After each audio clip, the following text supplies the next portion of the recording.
Welcome, Instagram family. I am about to bring on, let me see,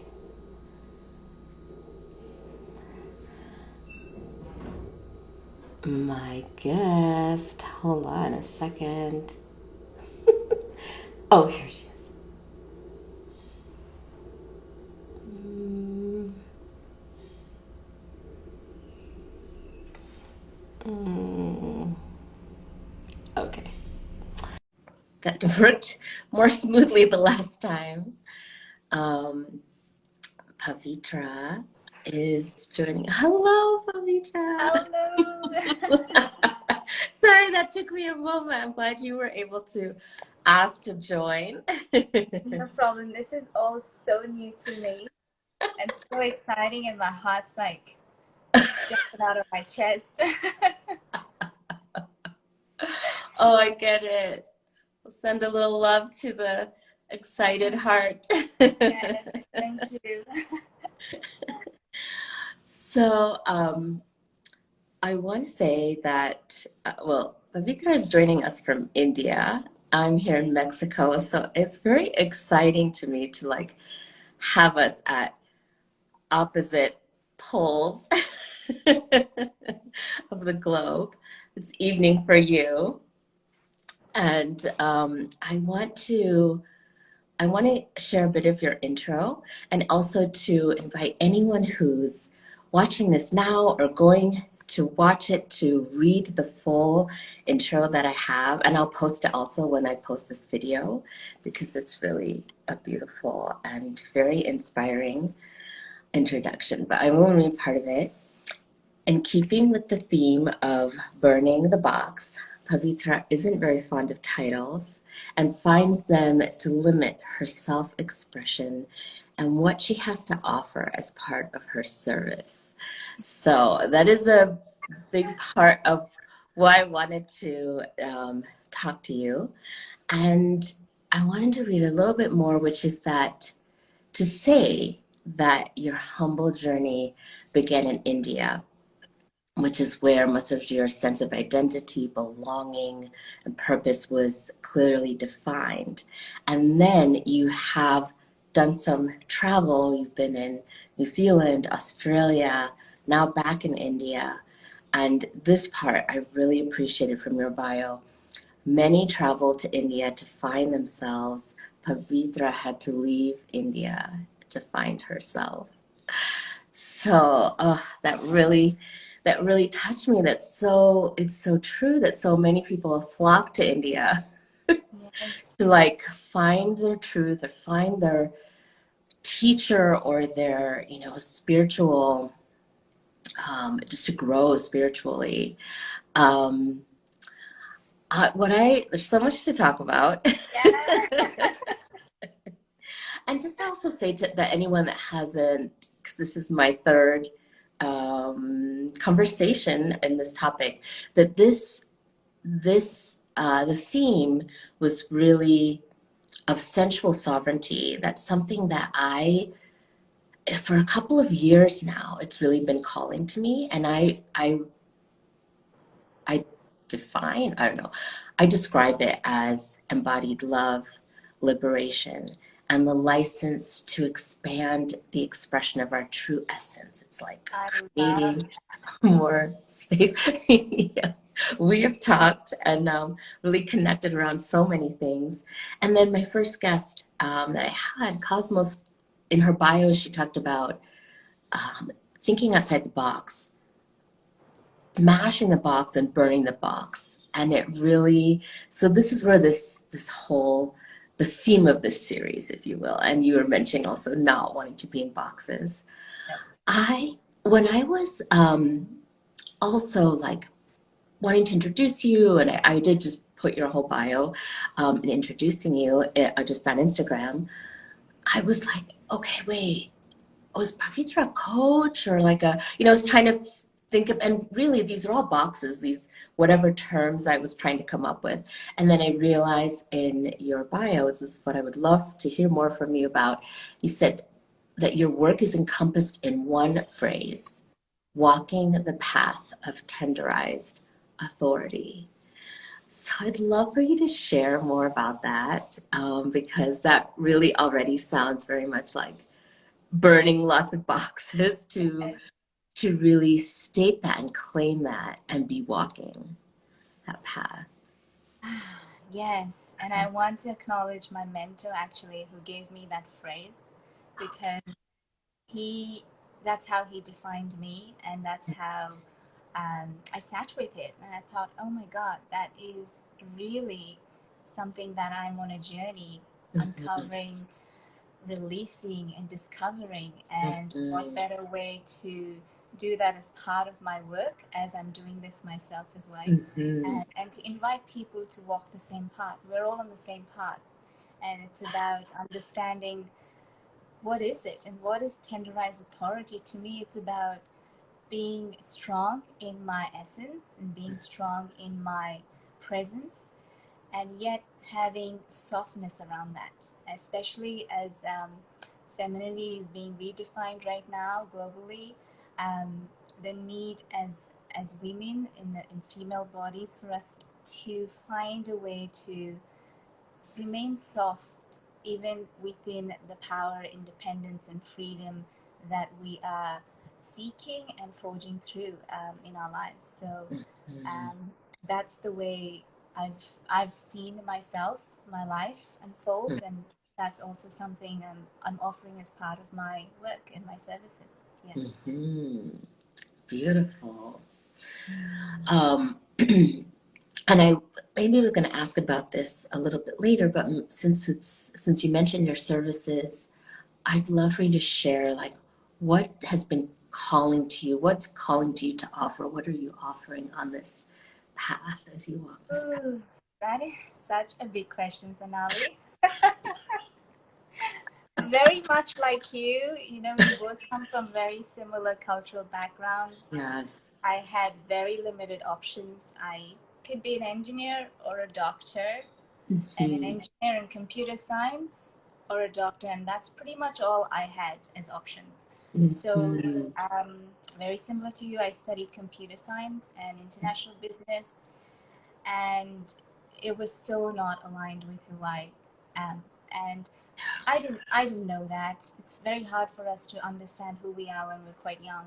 mhm, And and simultaneously some life experiences um, took place that sort of made me dive into the dark side of what is it to be human? What is it yeah. to be um, compassionate in this Mhm, very volatile environment, because we don't mhm, know if we're going to be here next minute. We mhm. believe we will, but we don't know. We don't have that surety. Right. So and then I started to really dive into it. I had to feel all of it, and somehow I realized that this is what I want to focus my journey on, is Mhm, unraveling this human experience in the best way that I can, both the light and shadow side of it. And as mhm. I'm unraveling this, I would love to have a community to be part of this. Yes. Um, and uh, and yes, I may be holding space, but most often than not, people's presence also holds me as I hold them. So for me, it's so much about that, and especially when much of my journey has been on my own. And so when you do that journey on your own, you value community more than anything else. Mhm, It has been my own discovery in understanding um, something that's been really sitting with me lately, and is something that wants to be birthed as I'm sitting with it, is this understanding, and for me, um, that what's that phrase? Um, Blood relations is everything, but not for everyone. mm. Yes. I can feel my heart beating fast when I say that, Yes. Yeah. because it's very, it's so primal, this feeling, and yet the way we define community is beyond blood relation. Um, and so it's how do we dance between that fine line, um, and be integrous in that as we walk that line. So I don't know where how I started that, but that's yeah, Ah, that's my journey, and that's part of what I'm offering and yeah, sharing. yes. Oh, thank you. Thank you for sharing that. And there's a couple of things I wanted to highlight from what you shared. And one is like our chosen family, right? We create family. We find people as we walk this path, especially paths that we step outside of boxes, burn boxes. We do find then we call to us like-minded people. I mean, you and I, we met. We should mention we met. I'll mention that we met through George Cow. We're in a course of his, but right away I saw you in a group, and I just like said hello, and it just kind of led to us connecting. But we draw, I think, to ourselves like people that can be part of our chosen family, part of our chosen community, for support, because we do support is important. It's not like we burn a box and then we're on our own and we're trying to do something on our own. The other thing that you mentioned that I found so beautiful is this acknowledgement of what I saw it as is, or what I heard it as, is like not that you're leading people or you're kind of on some higher level, like, bestowing things on people, like if you're doing readings and things, that it's really like you are also feeling something from the presence of those that you're working with. And I think it's a big shift, perhaps like what's coming to me is like Age of Aquarius, or this big shift that we're in, that it's more like, it's not like teachers and students. It's like we are learning from each other, that we can have something that we share and that we can guide someone perhaps through, but we're also almost equally learning something from those people that we're working with. And I think that's I just appreciated how you named that, how you described that in your experience. Um, I am curious with this idea of like shedding, leaving boxes, allowing like that space of stepping out of boxes, right? If I'm curious to learn more about what it was like for you, whatever you feel like sharing, of leaving India, going, you hadn't traveled before, and as a young adult, like going to a totally different country and really stepping into that, a whole different culture, a whole different um, paradigm to be in. What was that like for you, or how did that shape your Oh. journey? Wow. I was 22 when I left India, and Mhm, I'd never traveled. I probably had traveled maybe 2 or 3 hours from my hometown, and that's as far as mhm, I'd gone. Um, my world was very small, and I didn't know this at the time, but now looking back, I had a very rebellious streak, and it was a gentle streak, so no one could actually, pinpoint and say she's rebellious. So I was very, very subtle in the way that my rebellion sort of found its way. mhm, And so the first country that I landed was in New Zealand, and I'm happy to share this now. I was quite embarrassed at the time. I didn't. Geography was one of the worst things in my life, and I thought New Zealand was in Europe when I left. I had no clue where I was going. All I knew was that I needed to get out. And truth be told, Sonali, a lot of people have asked me, why did you feel the need to get out? What was mhm. it Yeah. that sort of, made you do it? And it's funny, I have so many different versions to that question. Mhm, Um, because there's so many layers to that. If I were to speak about the foundational layer, it was that I just knew I needed to get out. It was do or die, survival or not, and that was basically it. And then there were all these other everyday life struggles, etc., that layered upon that. But that was the basic instinct feeling that I had in my body. And I'm happy to share this now, and I sat with this for a very long time, and I feel like it's time to speak about this. Is that I lost my father when I was 15, and so I'm the only child, so it was just me and my mother. And I left my mother by herself over here to go to New Zealand. And that is absolutely unacceptable in our culture, as you would know. And it's not very conducive to how human heart to understand how a child could do that to a parent, especially when it's just you and the parent. At the time, I felt a lot of judgment. I lost a lot of relatives in my life, a lot of support. I lost a lot of friends for the very decision that I made. And that, although I felt deep abandonment when I lost my father when I was 15, the true abandonment that I felt, or rejection that I felt, was at that time when I decided to leave India to move to New Zealand. And at the time, I felt a lot of guilt for leaving my mother by herself, and but I didn't have a logical explanation. I just could not, even at that young age, I just could not find a logical explanation, and I didn't have the energy or the words or the feelings to express why I decided to do that. And my mother passed away about 9 years ago now, 2013. And although I felt a lot of guilt, when I feel into it deeply, I knew that that was the right thing for me as part of my journey. Yes.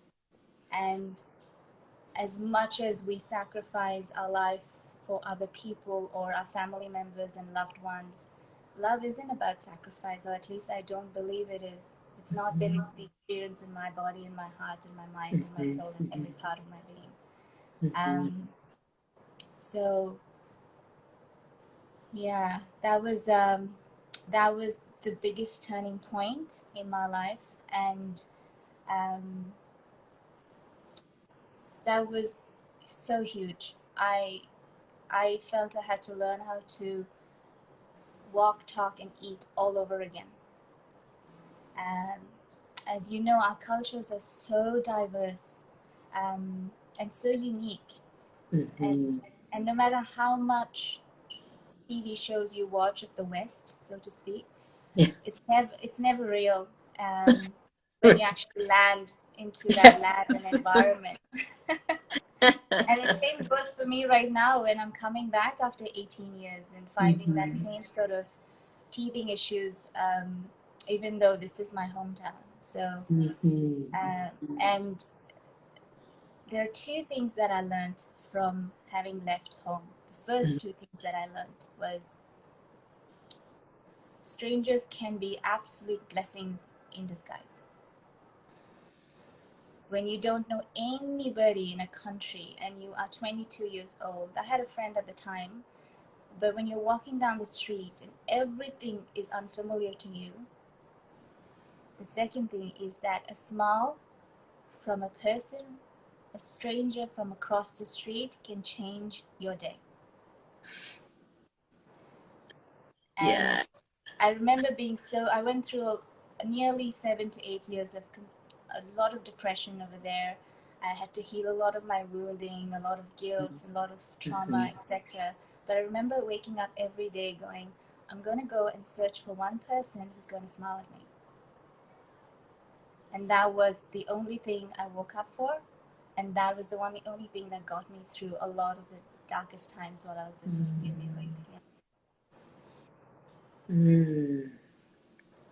Thank you so much for sharing all of that. I mean, this is a really, I mean, it's both really tender and also really powerful. I mean, as I'm just having these conversations, it occurs to me that there's often like many boxes, you know, that in a journey that we're like stepping out of, but it really sounds like that initial one of following your heart and what you knew you needed to do in the face of like it goes against family, it goes against culture, it goes against everything that everything you've grown up with was telling you to do.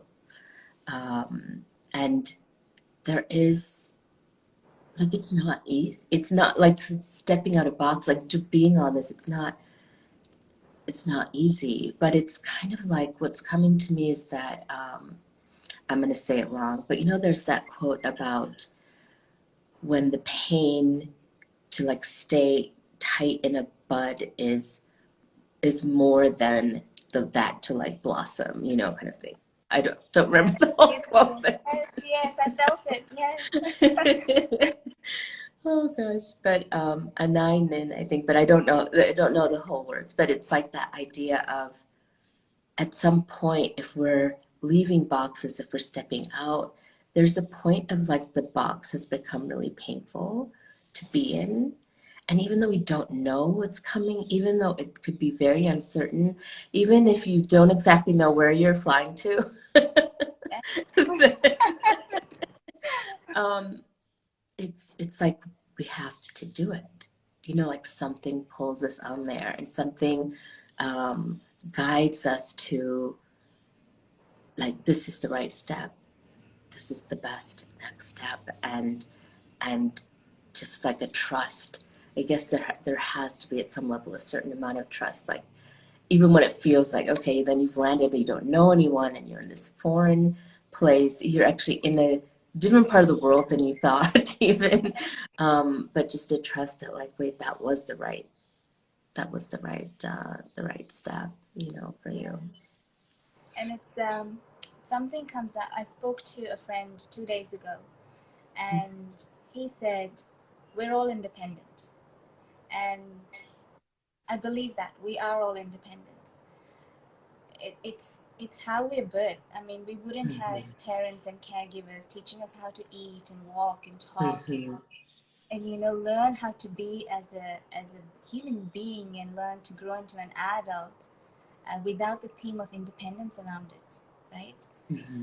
But what happens is, and this is my experience too, is that love is so complicated, so complicated, and out of that complication also arises codependency, and somewhere love gets translated in a way that takes away our independence, takes away our freedom, Mm-hmm. takes away our right of self-expression, and Mm-hmm. takes away our right to just live with our hearts wide open. Mm-hmm. And that's where we know at some level independence is our birthright. Mm-hmm. And yet we struggle to understand it. We even fear it because of so many preconceived understandings of what independence really stands for.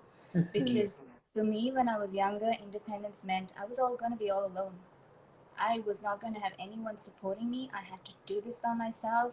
It was a scary path to take and walk. Mm-hmm. And you have to be absolutely brave, otherwise, you're not going to do it. And that's the storyline that I had repeatedly heard from my family and relatives when I was younger. Not particularly in those words, but the energy of the way independence was portrayed, especially as an Indian woman, as a Mm-hmm. colored woman. Mm-hmm. Um, and it's a scary path to walk if that's the heaviness around that feeling Mm-hmm. of independence. Who wants to walk it? Nobody. Mm-hmm. Mm-hmm. But independence is not about that. It's about our birthright, and it's about relearning and understanding that, as we discussed, independence is also not about standing alone. it's about community as well. And um, and that's also how I see feminine leadership birthing in our lives right now. It's not about one leader or three leaders holding space. It's everybody holding their own space, thereby connecting with the other person standing next to them, and collectively holding the space together. And I'm learning this too.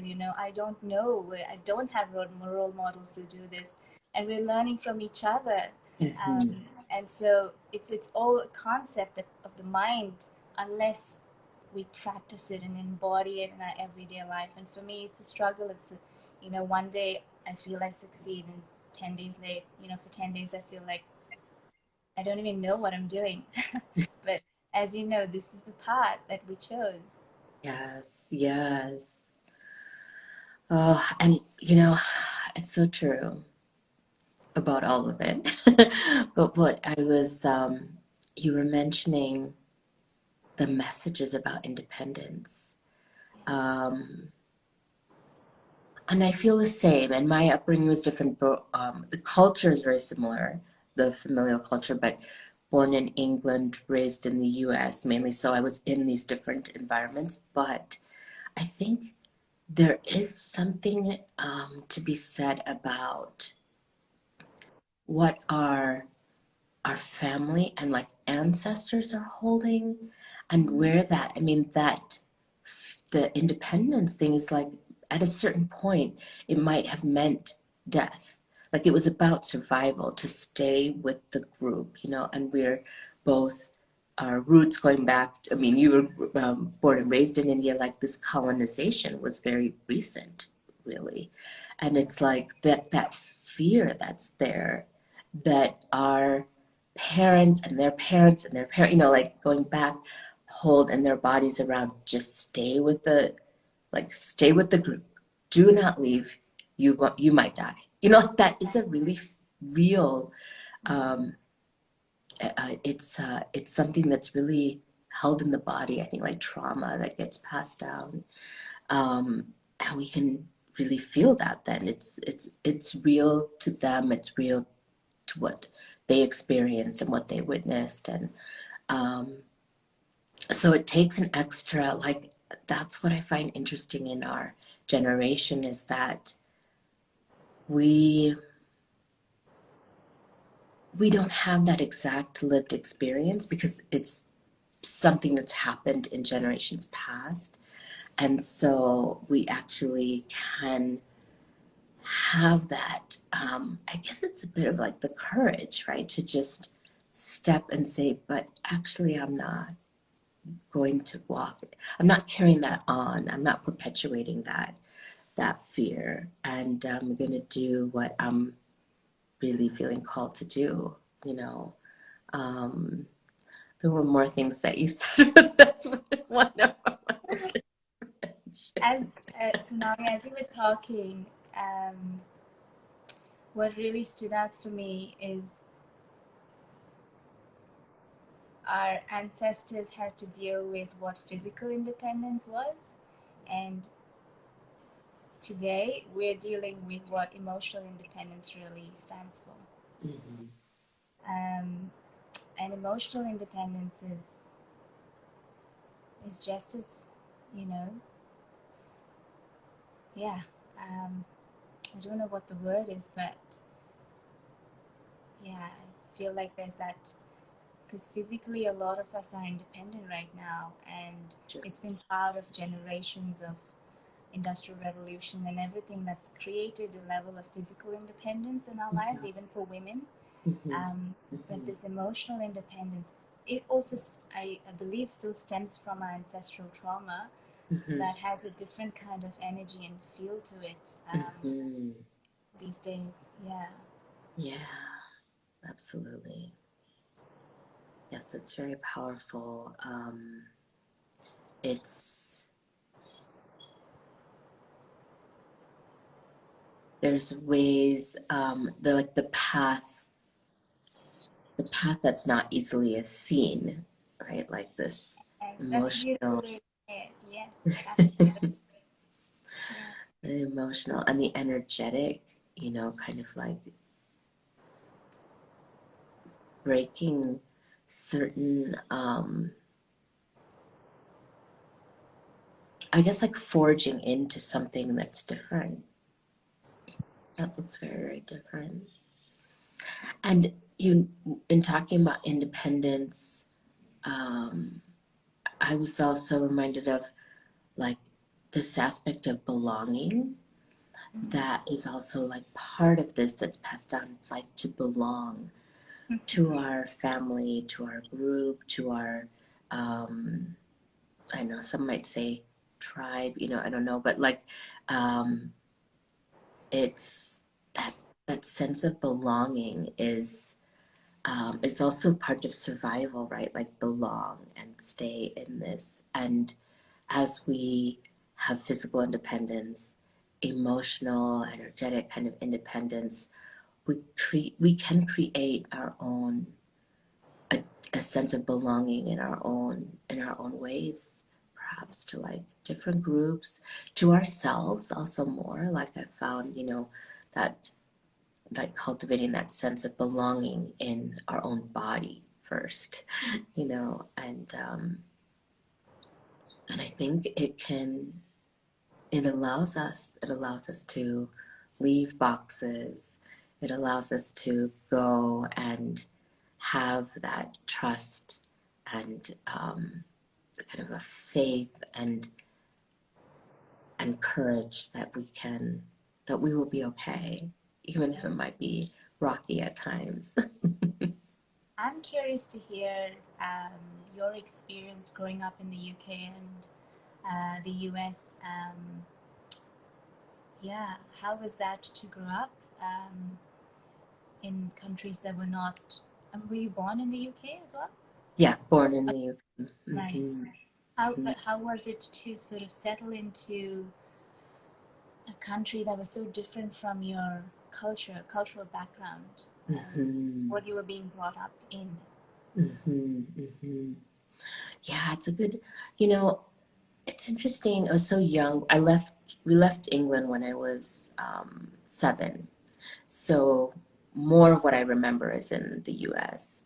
And I also remember that move and how scary that was because whatever it was, the UK had felt more like home, even though it wasn't Sri Lanka. It wasn't where my parents were born and raised and spent their early adulthood and everything. Um, but I think what affected me a lot is like not belonging anywhere then, you know, because there was just a small family and some relatives. I had some aunts, uncles, cousins that were in the US, but mainly um, it's been maybe, you know, it's still ongoing, but it's just a journey to feel that sense of belonging and also, of course, there's all the aspects of race and there's that because like the town where I spent most of my life or young life, um, it wasn't, there were hardly any, wasn't any, there were 2 Sri Lankan families and there were, there were some Indian families, you know, but it was just like, I think that's what the hardest part for me. And then interestingly, with what you shared in your bio, how people come to India to find that that sense of home, or you know, they come there. That was maybe part of it. Like later, like not that long ago, you know, like later in my life, like going to Sri Lanka and wanting to live there to like feel that more. Like okay, now I can look around and I'm in the majority, and you know, um, and it was interesting how I mean, it was, I'm so grateful for that time, but it was also interesting to realize, yeah, but I don't really belong here either because I've lived all this time in another part of the world.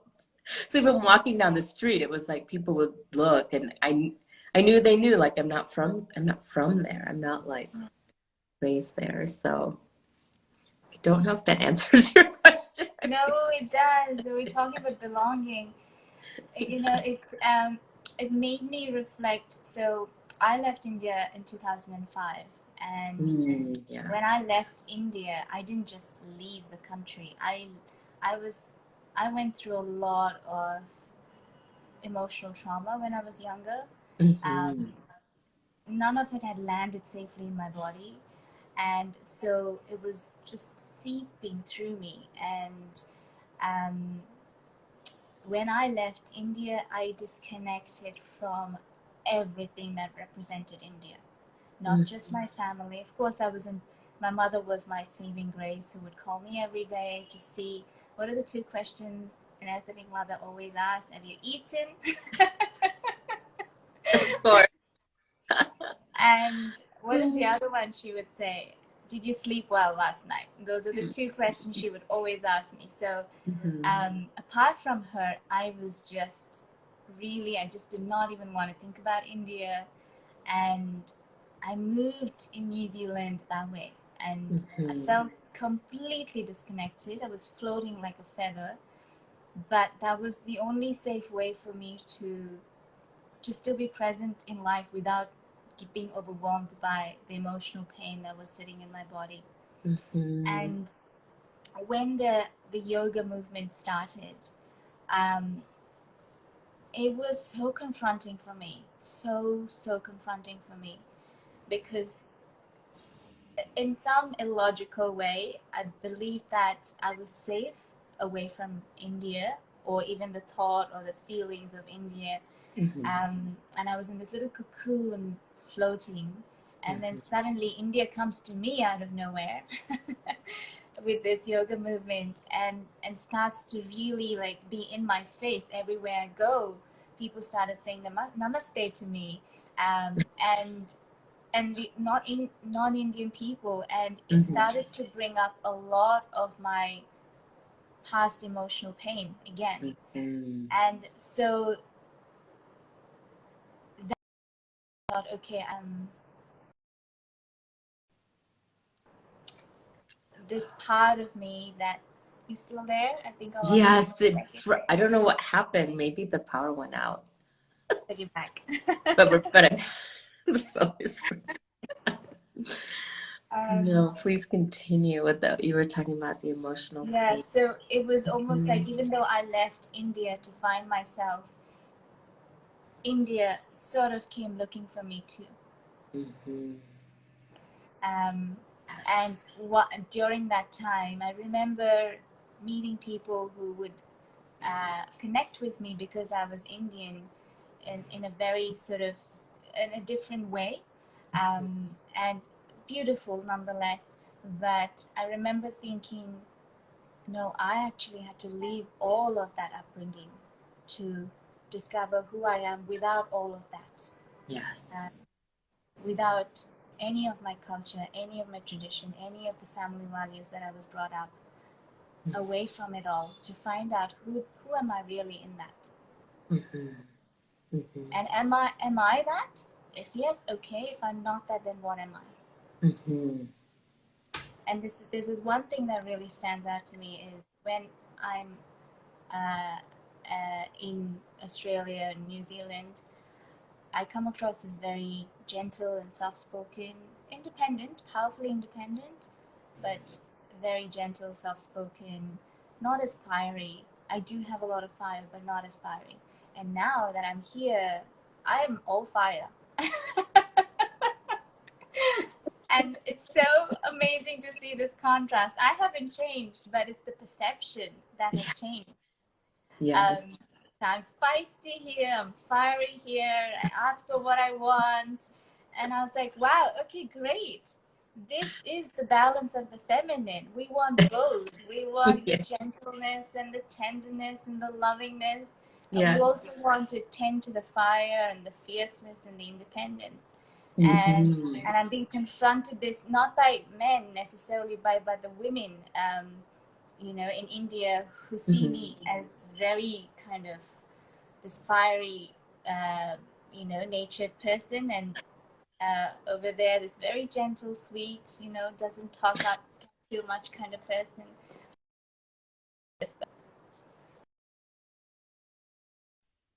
Okay, I hope this is.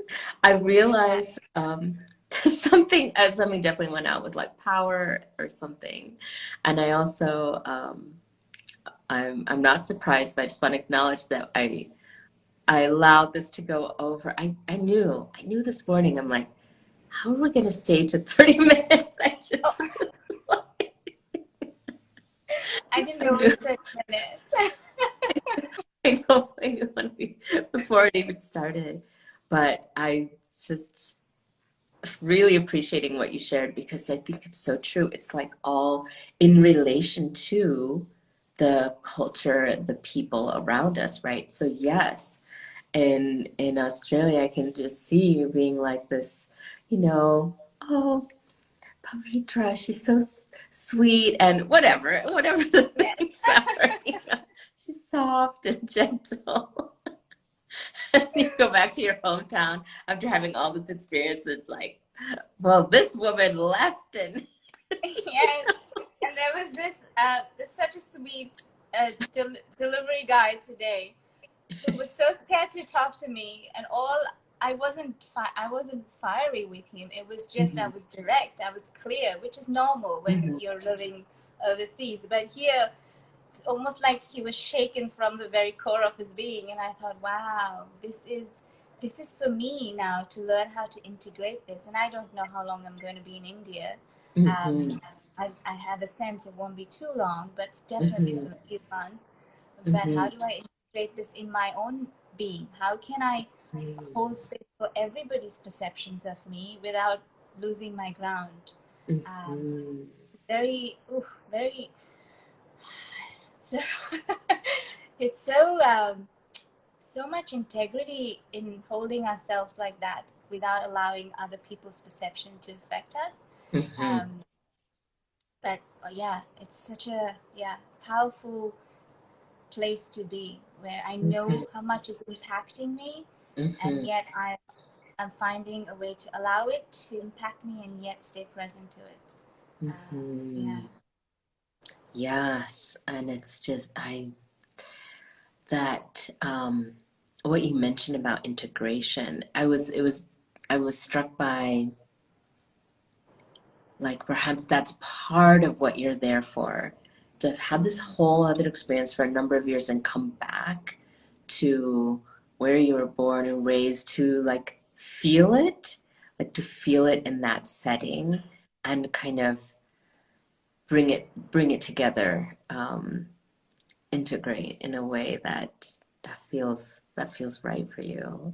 Yeah, it's So really, I really. think I may have mentioned this to you. I landed and told nobody. I had a friend pick me up from the airport, and I told nobody, and I didn't want to tell anybody. I just wanted to feel India as a safe Mhm, place for me to return mhm, and feel the healing that she holds for me, because she mhm, called me back.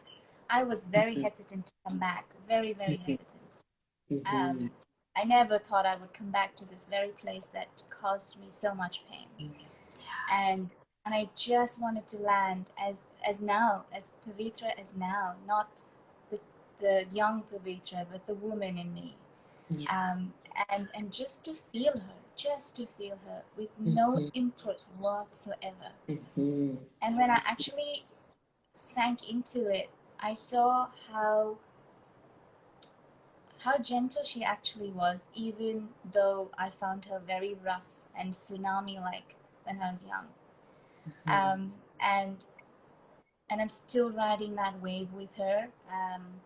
But I think that was a gift for myself and not for anyone else, just to take that time to feel my homeland again, to mhm, see how she's receiving me, and how am I mhm, going to react to her? How am I going to react to her? And yeah, and it's still unfolding. So much healing. I cannot sleep at nights. There's so much happening at a subconscious level, mhm, and I can feel my parents more strongly than I did before. And even when they were there with me all along, even when I was overseas, their energy, um, when I'm here, there's a different color and flavor to their presence. Um, and yeah, there's so much that my body is processing that mhm. I'm no self-care technique right now is helping me in any way. I'm doing it, I'm trying it, but I'm also like, okay, wash me, do what you have to do. Did you feel the same when you were in Sri Lanka when you went for a year? Oh, luckily I did have entering, I had my closer family, like cousins, because my mother's family is very tight. So I'm really grateful for that. But in that time, there was a point of leaving what I had thought I was there for and just being completely lost. And you're right. Like I knew lots of things for coping, for whatever, like all these kinds of techniques, but nothing really was working. It was like Yeah. things to ingest, things to do. It was it was a very raw feeling. It was like, I don't know what I'm doing. I lived a whole life in the US. Now I'm here and I don't really fit in here. And I don't, like, there was this very raw period. I wasn't sleeping much. Yeah, it's like this. I realized it was part of what I needed to go through, but it felt very raw. That's the only thing that comes up. It just felt raw, like when you just don't have any protection around you and you're just there, like energy, like, and very affected by everything. It was a really, Yeah. it was a difficult time. I really resonate with you because I can see myself there, and I know you've done it, and you know you have experience, and I'm right there at the moment, and I can feel my nervous system sort of, without us, you know, really holding space for each other, my nervous system feels so um, held by that presence of another nervous system having journeyed this similar Mm-hmm. way, and that resonance, and there's that kind of um, recognition, and also at a deep level so much healing. Like if I just think of you, it's my nervous system without any words or putting words to the feeling, just like sits back and sort of goes, I can breathe even if it's just for one breath or a minute. Yeah, so Mm-hmm. so grateful that life brought you into my life out of nowhere. Oh, and thank you for sharing your experience. I feel immensely grateful as well. And I'm reminded of, it came up with a colleague I was talking with yesterday about this idea of like this co-regulation that we can do with each other, to help our nervous system settle. And I think it's a very powerful, um, it's very powerfully grounding to have that. I feel the same from you. I know we're in different places, but just that I know that you're, even though you shared like how challenging that this is right now, but just that you're walking this path, that you're taking the steps, that you're, you know, stepping outside of boxes. Yeah. And looking for home that is in people and not the land. That is Hmm. that is that's where I'm going. Home where the people are, not the land. Yeah. And maybe connecting to different land, right? Yes, in the process, Hmm. absolutely. Yeah. Hmm. Uh, but yeah, yeah, and finding.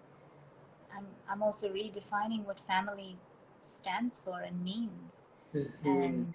and that's that whole unfolding as part of this discovering home or coming Hmm. back home. Yeah. Hmm. Yes. Oh, I could talk to you for 48 hours straight, but with some water in my hand and some food in the other. I know. The sleep and the food, like your mother. Yeah, I'm not sleeping now anyway, so yeah. Oh, thank you so much. I really appreciate this. I knew before we got on, I'm like, this is gonna go past 30 minutes that I've been Oh, talking. you knew. Almost 30 I had minutes. no idea. Thank you so much for inviting me, for being the initiator of my first IG Live.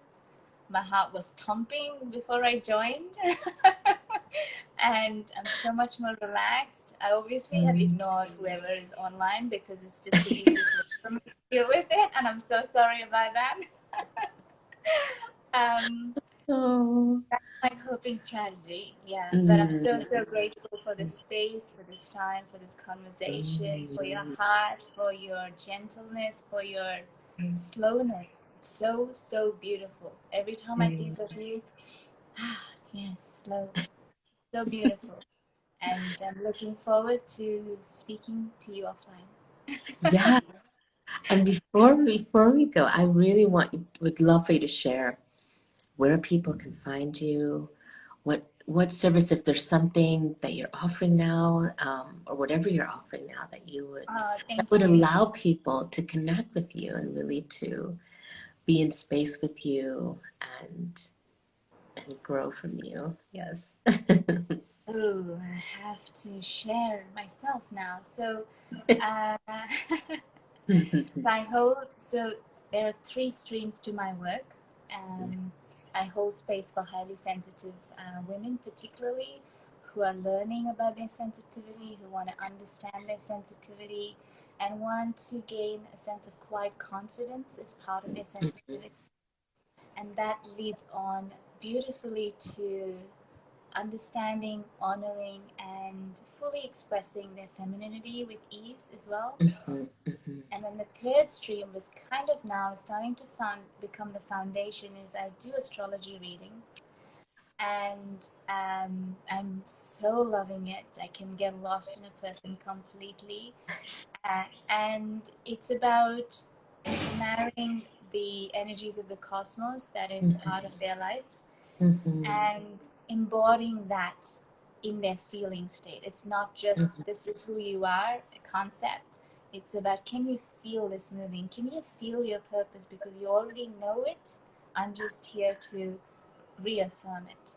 So, and it's a very embodied experiential experience, my astrology readings.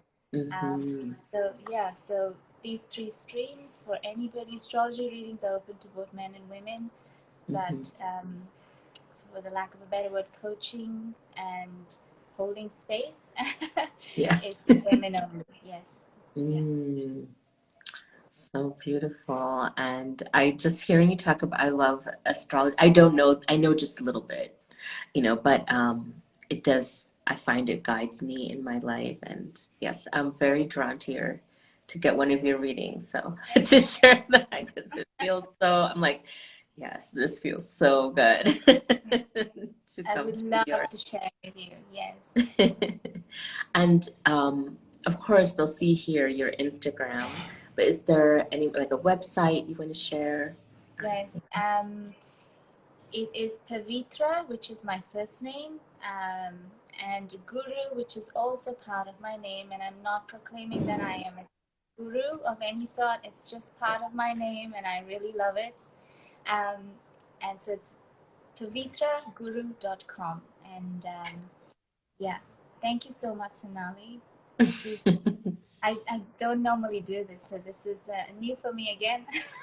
Yes, it's important for people Yeah, to know yeah, your work, be able to find your work. yes. Yes, very excited for that. I see you have a comment. Someone you know joined. Oh, that's Ajay. Hi, thank you.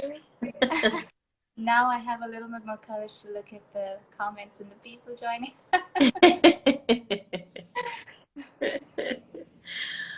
Oh, thank you so, so much. I am going to, I will be posting this on my site, but I'll also share this video with you, and then you can share it as you feel. It was such a beautiful such a beautiful connection to have with you and to share And it. thank you, thank you, thank you. I hope you can see me holding my palms together. Yeah. Thank you. I love you. I love you too. And maybe just until next time. Talk to you soon.